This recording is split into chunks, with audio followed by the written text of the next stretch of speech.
বাজানরে আমার বিশ্ব নবী এমন প্লেয়ার, নবীর সামনে কোনো নাস্তিক কোনোদিন দাঁড়ায় থাকতে পারে নাই। ও বাজান, আমার নবী যদি কাউরে একটা চটকানি দিত, সঙ্গে সঙ্গে ওর মৃত্যু হয়ে যাইত। আমার নবী যদি জবান দিয়ে থুতো মারতো, ওর কলিজা পর্যন্ত ছিদ্র হয়ে যাইত। আল্লাহু আকবার বলেন। বাজান রে, মা আয়েশা বলেন, দুনিয়ার সূর্য উদিত হয় সকালবেলা, আর আমি আয়েশার ঘরে সূর্য উদিত হয় রাত 1টার পরে। আমার নবী যখন আমার ঘরে আসে গো, আমার নবীর শরীরের মধ্যে এত আলো, আমি আয়েশা মাঝে মাঝে রুমাইল সেলাই করতাম। রুমাইল সেলাই করতে যে আমার কাছে ছোট্ট ছোট্ট সোনামুখী সুই থাকতো, আমি ওই সুই তালাশ করে পাইতাম না। মাঝে মাঝে আমার হাত দিয়ে ছিটকে পড়ে যাইত। আমি অপেক্ষায় থাকতাম আমার প্রাণের স্বামী কখন আসবে। অসিরাজান মুনীর,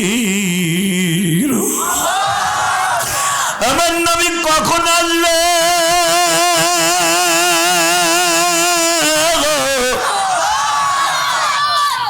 আমার নবী আসলেই আমি সুই তালাশ করব, আমার নবীর শরীরের আলো দিয়ে আমি রুমাল সেলাই করব। ও বাজান, এখন চোখের পানি ফেলায় কাঁদবা। এ যুবক ভাইরে, পৃথিবীতে একজন মানুষের কথা শুনে যদি কারো চোখে কোনো মহিলা পুরুষের চোখে পানি আসে, ওই মহিলা কোনোদিন জাহান্নামের আগুনে জ্বলবে না। ওই পুরুষ কোনদিন জাহান্নামের আগুনে জ্বলবে না। পৃথিবীতে নবীর আশিক ছিলেন একজন মহিলা, জীবনে আমার নবীর জন্য প্রথম জীবন দিছে বাবা।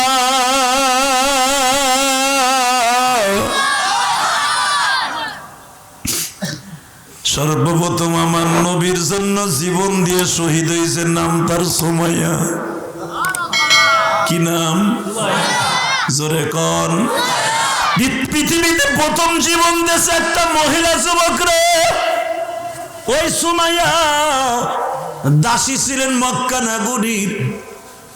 বাজানরে, ওই জামানায় গোলাম বান্দি বিক্রি হইতো। সুমাইয়া ছিলেন কাজের বুয়া,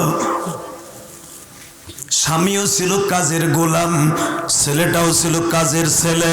অবাজান, মা বাবা ছেলে তিনজন হলো গোলাম আর বান্দি। অবাজান, এখন দিলটা নরম করো মা।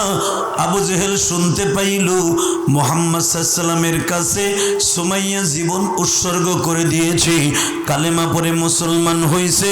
ওই সুমাইয়ার মনিব ছিল বাবা, গোলাম ছিল, কফিল ছিল, অত্যন্ত জালিম। যখন শুনছে সুমাইয়া আমার বাড়ি খাই, আমার টাকার কিনা গোলাম বান্দি, তারা আমার শত্রুর সাথে হাত দিয়া আজকে কালেমা পড়ছে, সঙ্গে সঙ্গে বেঈমান আগুনের মতো বাবা জ্বলে উঠলো। আমি দেখব কার ইসলামের জন্য মায়া আছে গো বাবা। এক ফোঁটা পানি জমা করে আমার মাওলারে বুঝাইয়া কওয়ালি,